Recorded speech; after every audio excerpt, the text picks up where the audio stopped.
And so, I mean, what motivates you? There we go. So when you think of that.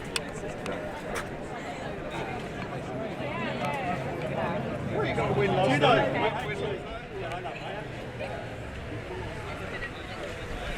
Something started going more recommended. It's gonna go.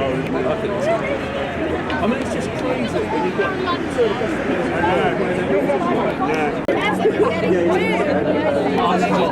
And then we use on, and then what do we feel? You are correct. Are we friends of trees? Trees friends of trees? Animals. Many animals also breathe in oxygen. And they breathe out. There's other people that look at the other trying to get the impact of the Who is that? Who runs Dept? I mean, I know a guy called Cyrus. With that, I think they just tried to kind of set it up and then just have people. They were like liaising with like the European groups who. I also like all these teachers that are dressed like teachers. To my left. Oh right. I don't know if they are. Did you go to the right thing? To come and take pictures. Venue is to be confirmed. Right. Okay.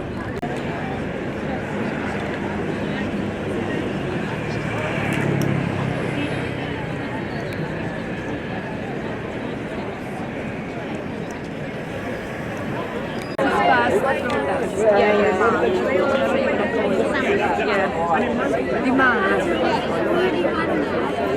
Well, you have to give them. Actually, no.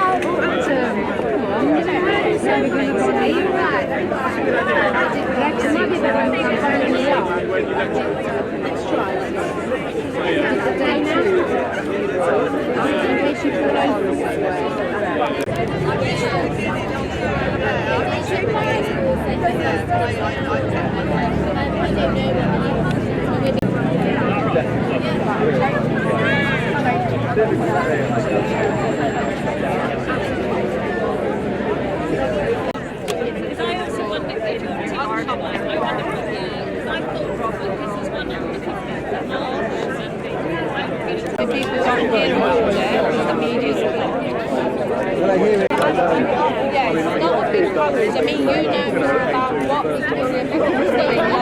Very quickly why we're here, and then we're going to walk around, okay? So, does that work? So we're here because we are in the middle of a climate and ecological crisis. We are on the brink of absolute breakdown. Most of you probably know that, but a lot of people don't. We're here because we want to tell the Department for Education that the curriculum needs to address this reality. We will talk more about this when we get around the corner. We're going to have some speeches from some wonderful people. But it's 12:30 now, so we want to try and stick to the schedule. So we're going to walk around. The police have kindly agreed to support us, but we have promised that we will stay on the pavements until we get around to Great Smith Street. So we're going to walk down there and basically follow around the side of Westminster Abbey and onto Great Smith Street.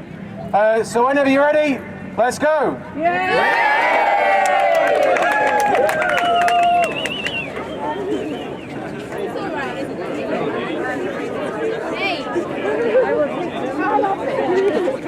Because I'm just standing still and I look like a reception. Yeah, what else do we need to take around?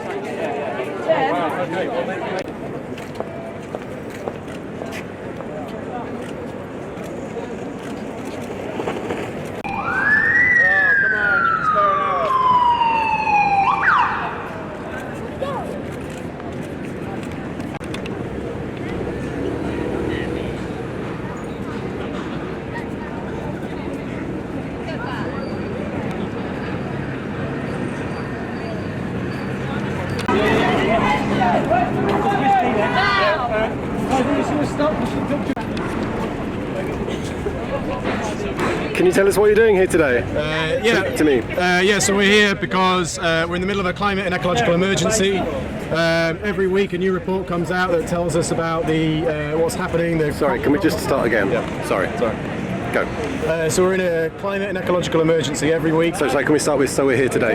Yeah. So we're here today because we're in the middle of a climate and ecological emergency. Every week a new report comes out that tells us about what's happening, whether it's the ice melting, crop failures in Europe. A new story came out this morning.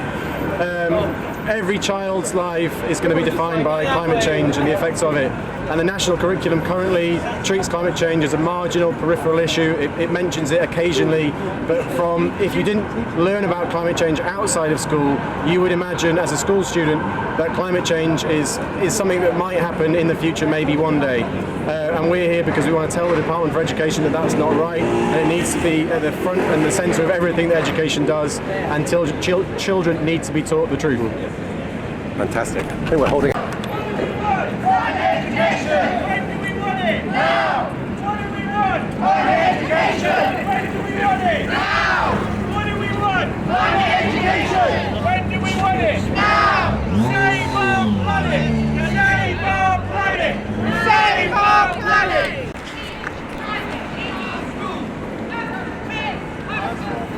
Teach climate in our schools! Don't take us for fools! Teach climate in our schools!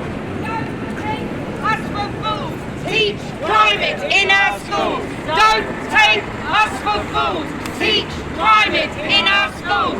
Don't take us for fools. Teach climate in our schools. Don't take us for fools. Take us for fools. Teach climate in our schools. Climate education. Hello. Hi. Yeah, you? Yeah, very well.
Do we have a Sophia? Is there a Sophia here?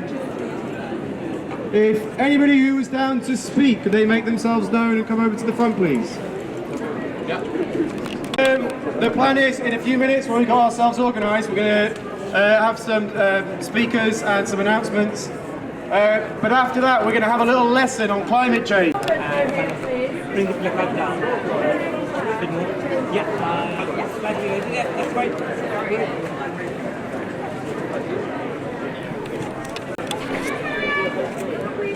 That's great. Look at the sign.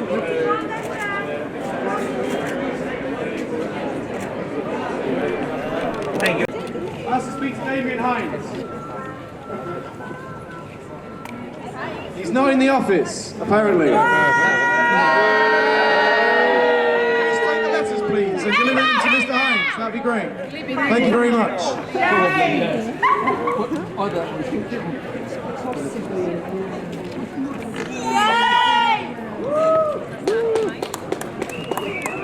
Okay, do we have